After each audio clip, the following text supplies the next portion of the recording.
Entremetteur, discret, aimant.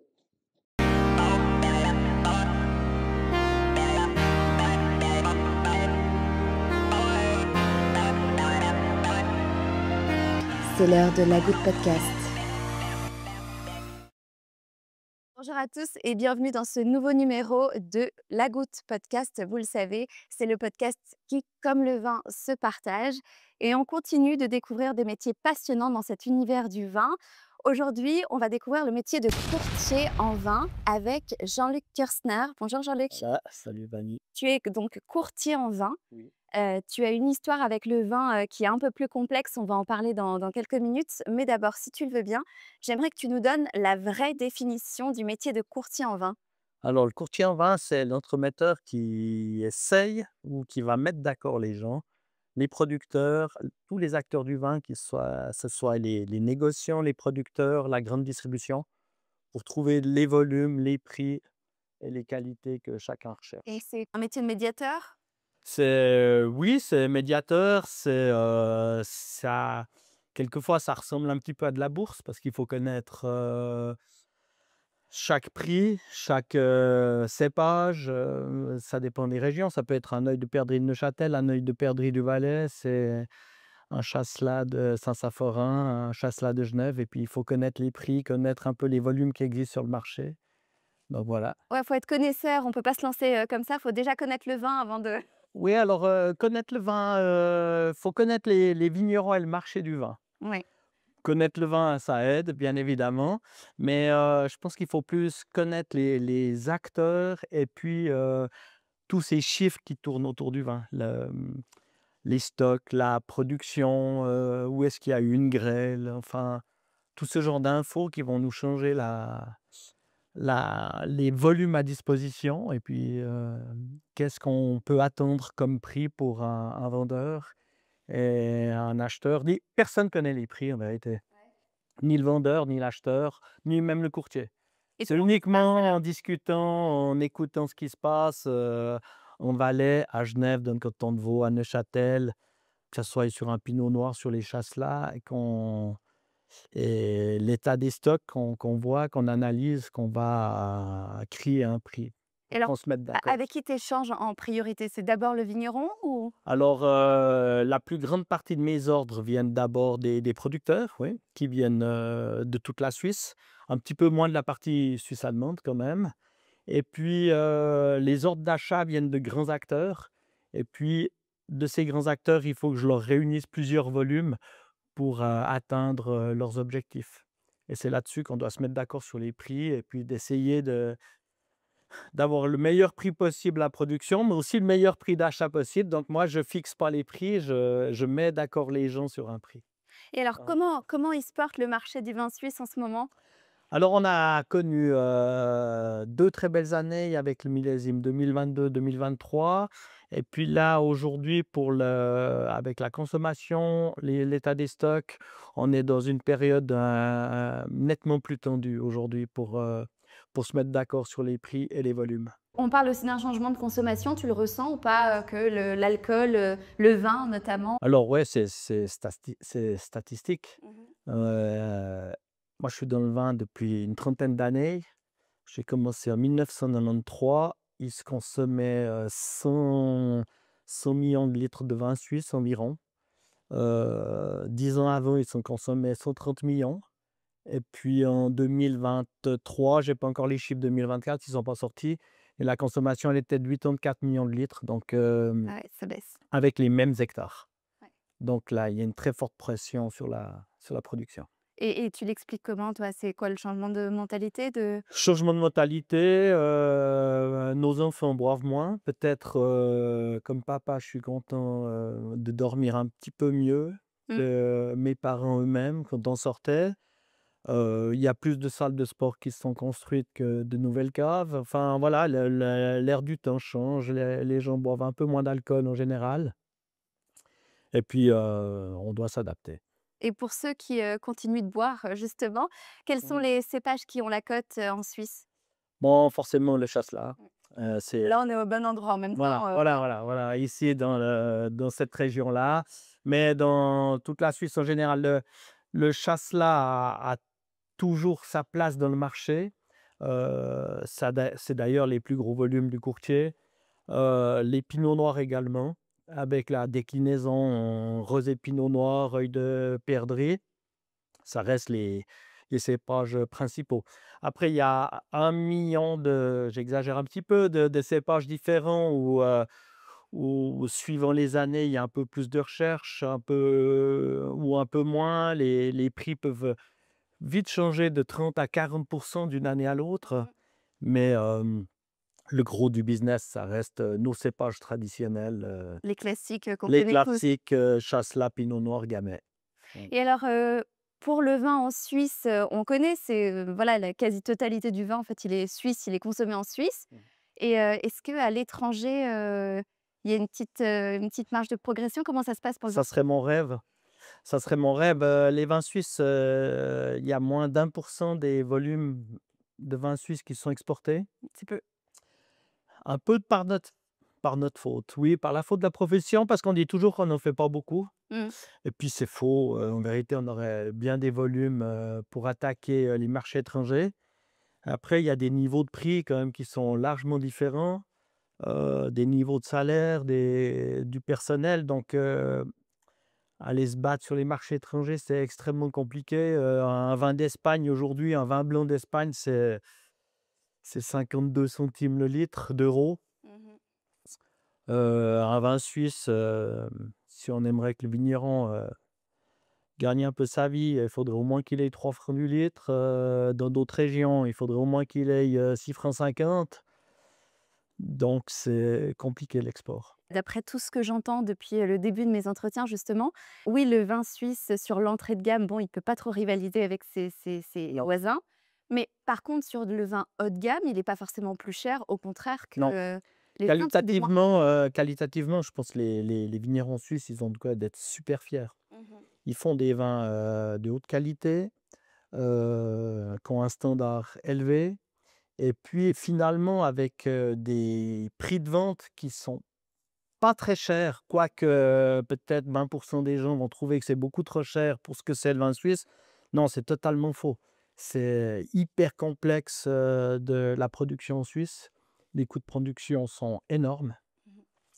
Suivant des régions, je me demande encore comment, Et ils tiède, font. ouais. Voilà, mais non, le prix du vin, suisse est tout à fait acceptable à mon goût et voilà, ils font du bon travail. Alors pour revenir, à ton métier de courtier en vin, Mmh. je suppose que tu dois vraiment parfois, «calmer le jeu» entre guillemets, mais entre négociants, vignerons. Est-ce que c'est déjà tendu? Est-ce que tu t'es déjà retrouvé dans des situations un peu compliquées? Hem, bon, moi, j'aime les gens. Mmh. Je pense que j'aime aussi bien mes vignerons, j'aime bien mes acheteurs Mmh.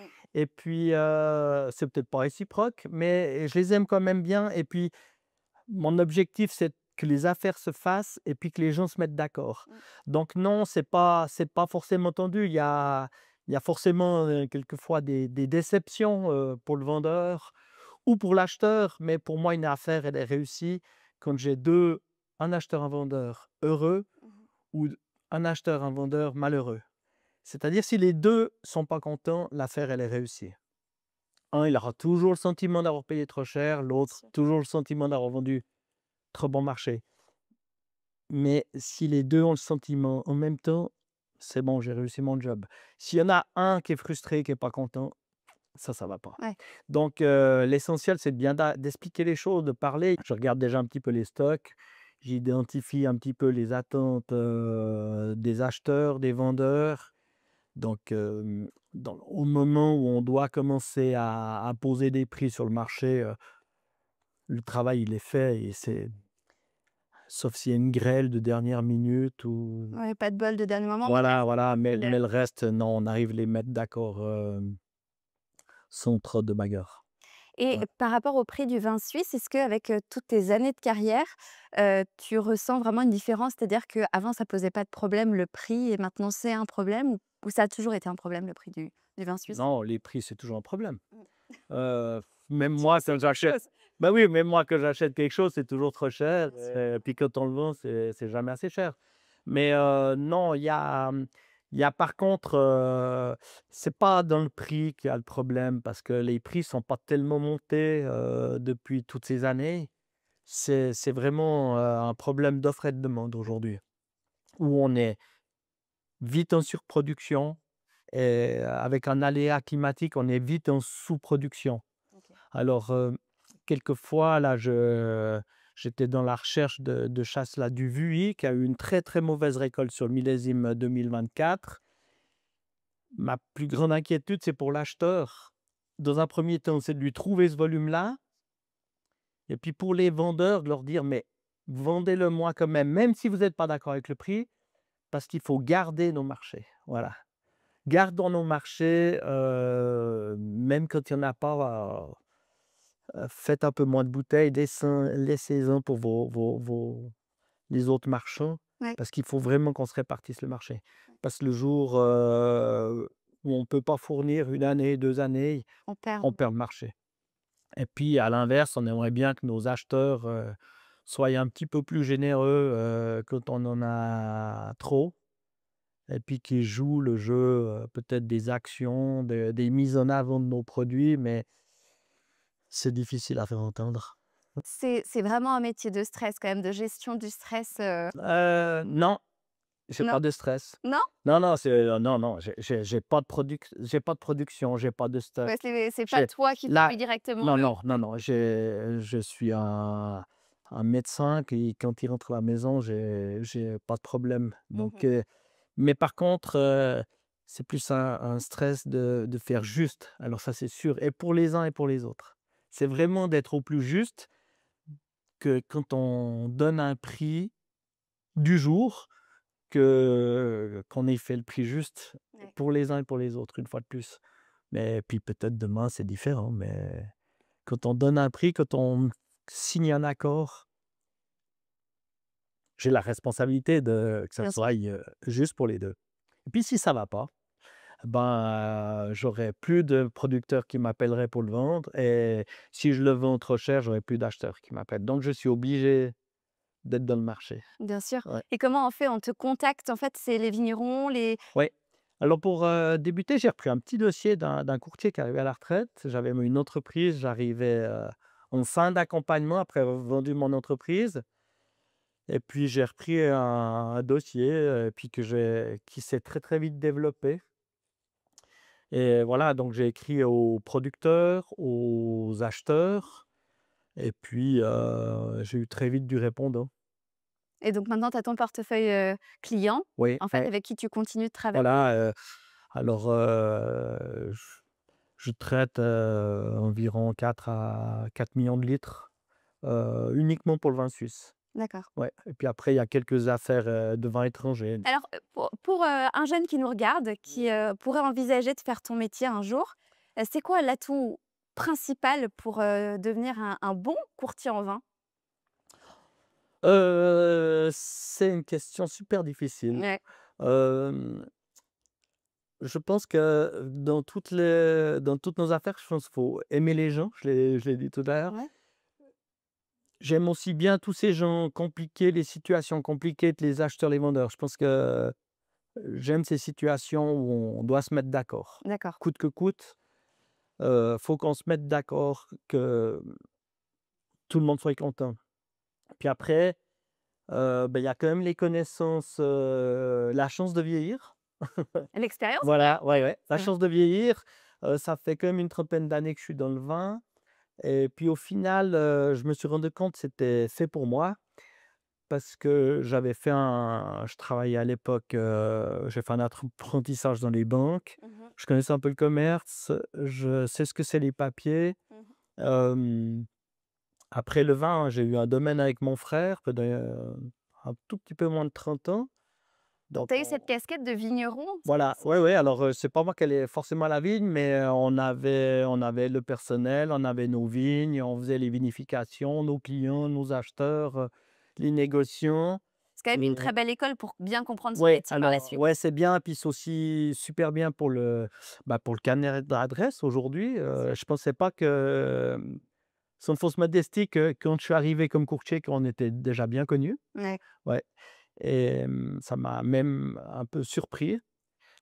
parce que quand je me promenais Bon, après, en tu fais preuve de Valais. beaucoup d'humilité parce que j'ai vu que tu avais aussi été, président de l'association des vignerons de Féchy, Oui, c'est mais ça? enfin, ça reste à Féchy, les propriétaires, mais aussi peut-être dans les années 2000, je me suis beaucoup battu avec mes collègues genevois pour lutter un peu contre les importations qui étaient à outrance à des bas prix avec un marché complètement dérégulé. Mmh.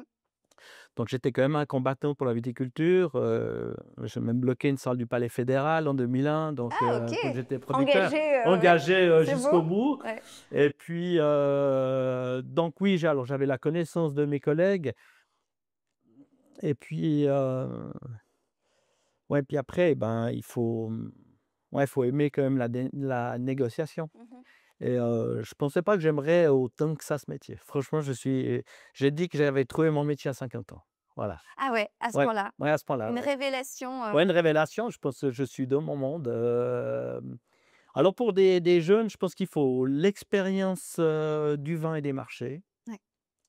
Il faut quand même, connaître un petit peu sa géographie viticole, qu'elle soit, suisse et aussi un petit peu étrangère. Il faut quand même écouter un petit peu ce qui se passe, C'est important. moi, quelquefois, on m'a demandé des offres pour un gamay suisse et puis, on me parlait des prix des gamets du Beaujolais donc pour la grande distribution, on était en concurrence entre les gamets suisses et les gamets français. Et là, ça peut pas rivaliser niveau prix? Oui, ça peut quelquefois, mais dans le mauvais sens du terme. Ouais. Ouais, Ça tire vers le bas, quoi. ouais, ouais, Ouais. ouais, ouais, voilà, donc là, c'est un petit peu plus compliqué et puis après, ce qui est un peu terrible, c'est que des fois, je sais qu'on vend des vins en dessous des prix de revient. Alors ça, c'est un peu plus pénible, comme ancien producteur Ouais, et puis là, on se dit quand même qu'on a un gros malaise. ouais. Et puis, voilà, mais on essaye d'expliquer les choses que si on veut du vin à vendre, il faut qu'on ait des vignerons. Ouais. Voilà, Bah, suisse, Suisse, en totalement. Suisse, voilà, si on veut du vin suisse. Bon après, quand on entend que voilà l'intégralité des productions suisses, enfin maintenant que je t'ai entendu, je me dis peut-être pas l'intégralité du coup, mais Non, qu'une grande partie du vin suisse est consommée par les Suisses, c'est que quelque part, que ce soit les restaurateurs, entretiennent le fait de promouvoir le vin suisse aussi? oui, alors il y a quand même une, belle consommation de vin suisse, puisqu'on en exporte presque pas, mais les parts de marché, elles ont baissé. Le vin suisse a presque encore mieux résisté que le vin étranger, Mmh.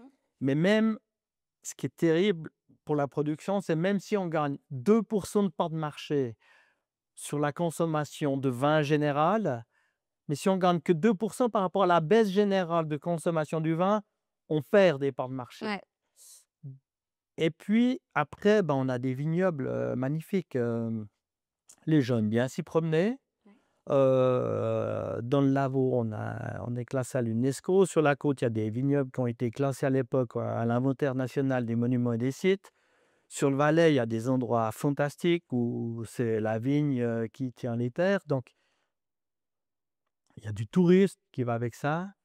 Et puis, c'est on vit avec ça et ces vignobles, ils sont nécessaires déjà. Rien Complètement, ouais. qu'ils font partie du patrimoine, ils font partie du paysage.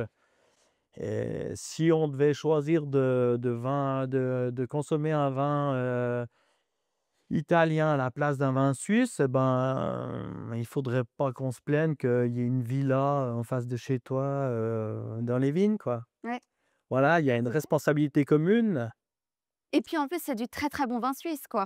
Oui, très Hein, je ouais, veux pas promouvoir le fait de boire à outrance, mais quand même, je commence à en goûter pas mal et et il faut, non, mais il y a et alors sans être chauvin, mais des fois, le Suisse, il est trop modeste. ouais. Il est trop modeste, c'est toujours mieux ailleurs, les autres, ils font mieux. Mais non, faut arrêter, à Genève, il y a des choses, il y a des cépages, super intéressants, Bah, voilà, toi qui es qui nous sortent. connaisseur q là-dessus, je te Mmh. coupe parce que Oh le j'ai vraiment connaisseur, envie attention, de je suis que courtier en vin. tu es courtier en vin, mais du coup, je pense que tu Ah. tu tu suis quand même pas mal ce qui se passe. Tu dois connaître pas mal de vins, pas mal, de vignerons, pas mal de cépages, suisses, différents. Est-ce que tu pourrais nous donner justement, pour des gens qui nous écoutent peut-être en France, des vins à découvrir absolument, qui sont suisses et qui valent le détour? Ou même pour les Suisses qui nous écoutent? Oui, bon alors, forcément, on a les syrahs sur le Valais, les cornalins, qui sont assez difficiles à travailler suivant les années, mais qui sont absolument fantastiques. On a bien évidemment nos chasselas que j'aurais dû citer en premier, mais après on va dire on parle tout le temps des chasselas, mais non, c'est, c'est un cépage pour les gens avertis parce que c'est des vins de terroir. Et c'est des notions qui se perdent. Les gens on veut boire du chardonnay, on veut boire des sauvignons blancs, mais le chasselas, on boit un terroir, on boit pas que le chasselas. Donc Mais il est très souvent très différent le chasselas selon, ouais, selon les régions, selon les terres, donc c'est super intéressant. Mmh. Et puis bien sûr, il y a les merlot tessinois qui font des choses, fantastiques. Et puis dans la panoplie rien que des pinots noirs, qui soient, des différents cantons romans, Vaud, Genève, sur le Valais, il y a des choses, quand même sur le Haut-Valais, il y a des pinots noirs assez fantastiques. Mmh. Et puis, juste dans les grisons. Ouais. Après dans les grisons, je travaille moins comme courtier avec eux de temps en temps, mais, Il y a aussi de très bons vins. oui, il y a des très bons vins et puis ils ont une consommation, bien soutenue par le local. Sur la Suisse allemande, les vins Ouais. locaux, fonctionnent très bien. Les Fonctionne les très bien. ventes sont en hausse d'ailleurs dans ces régions-là, entre, Zurich également, Mmh. où les Zurichois boivent de plus en plus de vin zurichois et puis forcément ça C'est beau, c'est les bien. marchés changent. Les marchés changent. Pour la Romandie, c'est plus difficile. Tout à coup, les accès, en en Suisse allemande, Ouais, qui sont nos gros clients, mais, on d'accord. a de la concurrence aussi, pas seulement étrangère, mais aussi, indigène. Ouais. Ouais, bah, ça m'étonne pas Ouais. et c'est j'en ai déjà parlé dans quelques-uns de mes entretiens parce que forcément, bah, on parle de la Suisse et ça revient. Mais j'avais été surprise du retour des auditeurs sur une vidéo, TikTok qui était devenue un petit peu virale où, les Suisses étaient hyper méchants avec le vin suisse, quoi Ouais, et en disant que c'était pas bon, que c'était cher, comment mais on va changer cette image du vin suisse? Parce que c'est pas vrai, il est c'est pas sur des entrées de gamme, c'est vrai qu'on peut tomber sur des vins, pas forcément, excellents, mais comme partout. parce que les gens, je sais pas, c'est une mentalité suisse, je pense. OK. Heu, L'auberge communale de votre village, elle est jamais assez bien, Mmh. elle est toujours mieux ailleurs. Heu C'est la critique, parce que Le c'est chez rouge nous, du quoi. Valais est toujours mieux que celui du canton de Vaud. Voilà, c'est ça. Quand vous êtes en Valais, contrairement aux idées reçues, ils disent: «Ah mais les vins vaudois, ils sont quand même fantastiques leurs chasselas». Et puis je crois que le Suisse, il aime pas trop ses voisins Mmh. et puis Ça se taquine, on mais les traite mal, ouais, mmh. ouais.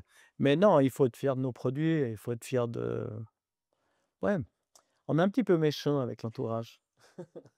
Alors, est-ce que tu as une anecdote à nous raconter, marquante sur, la négociation d'un vin, sur quelque chose qui te vient en tête quand je te parle d'une anecdote, qui que tu aurais envie de raconter? Heu Ouais, c'est plutôt une histoire, pas drôle, où, alors je dis pas que, quand on discute des prix, on est toujours juste, mais si on informe moi, si j'informe mes vendeurs de faire attention, qu'il y a un peu de volume, qu'il faut être prudent avec les prix qu'on veut maintenir, ben, c'est pas un message qui me fait rêver de faire passer, mais il Bien faut sûr. le faire passer pour que les gens comprennent qu'ils ne sont pas tout seuls pour le vendre. Et puis, dernièrement, ben, ch vigneron qui était pas d'accord à un prix, assez élevé de baisser son prix. Et puis malheureusement, aujourd'hui à 2 francs de moins le litre, on n'a pas de preneur. Donc voilà, ça c'est des anecdotes un petit peu moins bonnes. Mmh. Et puis d'autres qui voulaient, pas acheter un certain cépage, parce qu'à 6 francs c'était trop cher. Puis au final, ils l'ont acheté à 10 francs parce que l'année viticole était pas bonne et puis que tout à coup on a pu remonter les prix, parce qu'ils avaient besoin de ça. Donc voilà, ça c'était aussi des bonnes affaires, pour les vendeurs. Ouais, Après, le vœu de tous, des acheteurs et des vendeurs, ça serait d'avoir des prix un peu plus lissés sur le marché. ouais.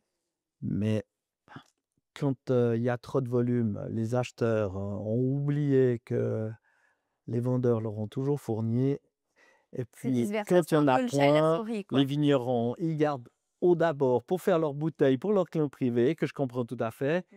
Puis ils oublient un petit peu leurs marchands qui font les volumes de vrac, puisque Ouais. moi je m'occupe 8% de mon marché, c'est les vracs. OK. Donc ils oublient que les négociants qui mettent en bouteille, ils ont besoin de ces vracs pour leur marché. Puis si on a eu une très mauvaise récolte et puis qu'on se réserve tout pour sa propre production, alors que chaque année on livrait à notre client, Ouais.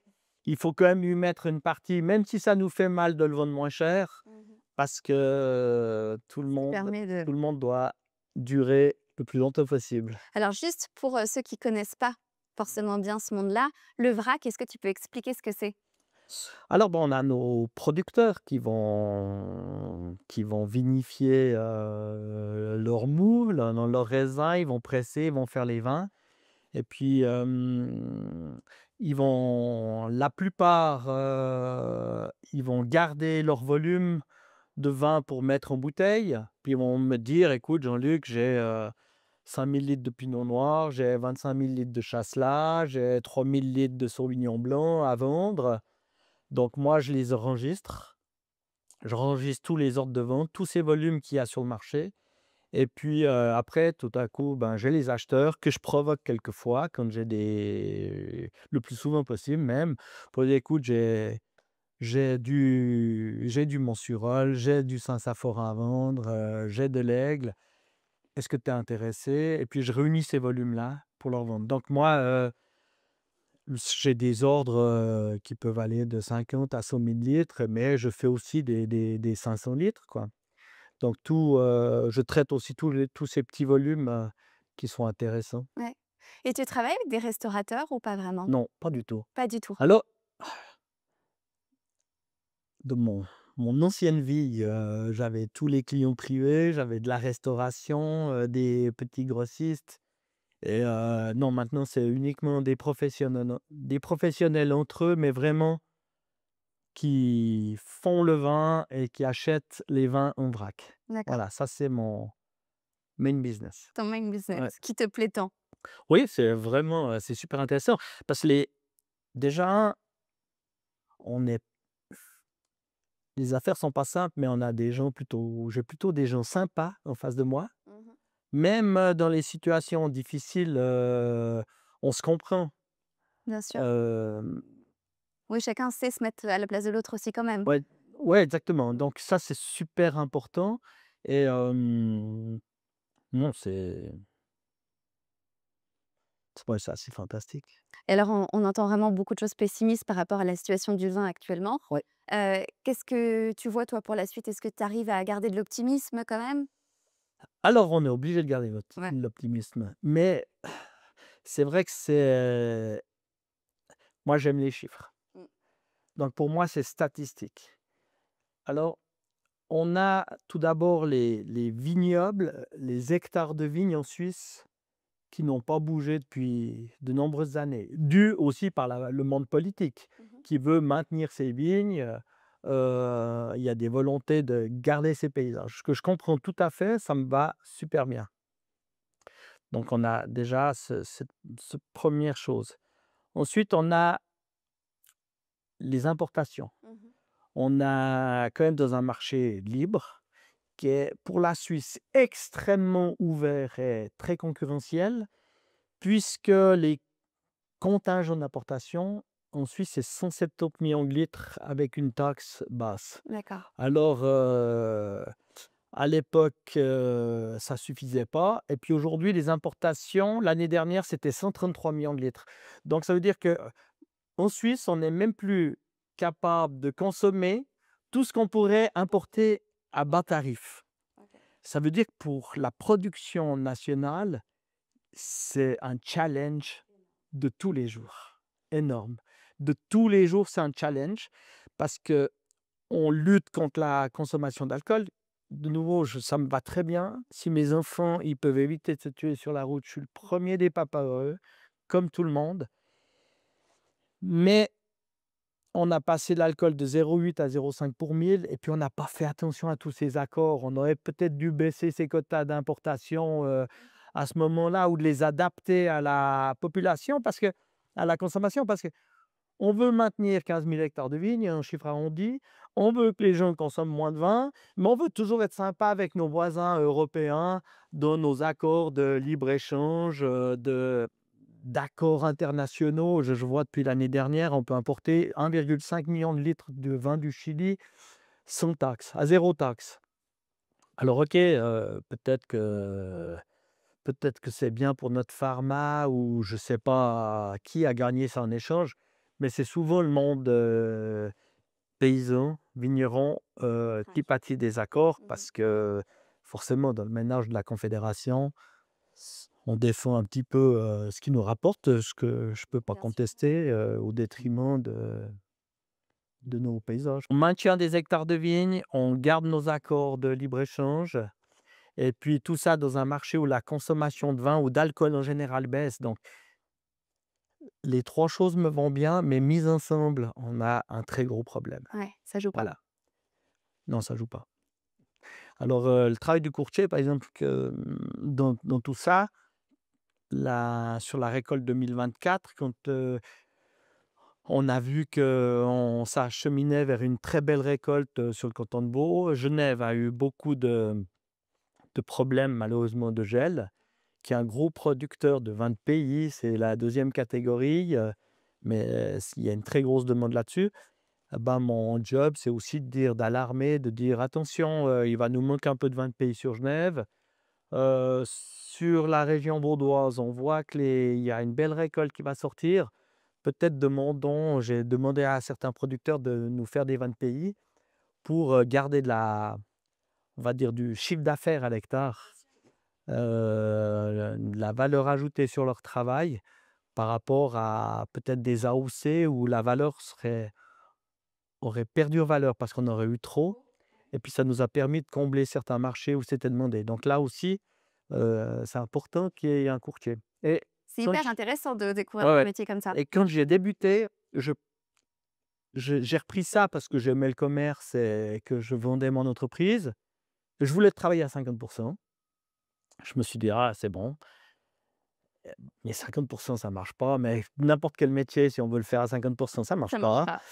Donc je suis plutôt à 150 et puis on se prend au jeu, quoi et je pensais que le métier de courtier, c'était pas forcément nécessaire parce qu'il suffit à un producteur d'appeler un acheteur, mais les acheteurs, ils ont pas le temps de parler Bien sûr. avec tous les vendeurs. Non, non, c'est trop compliqué.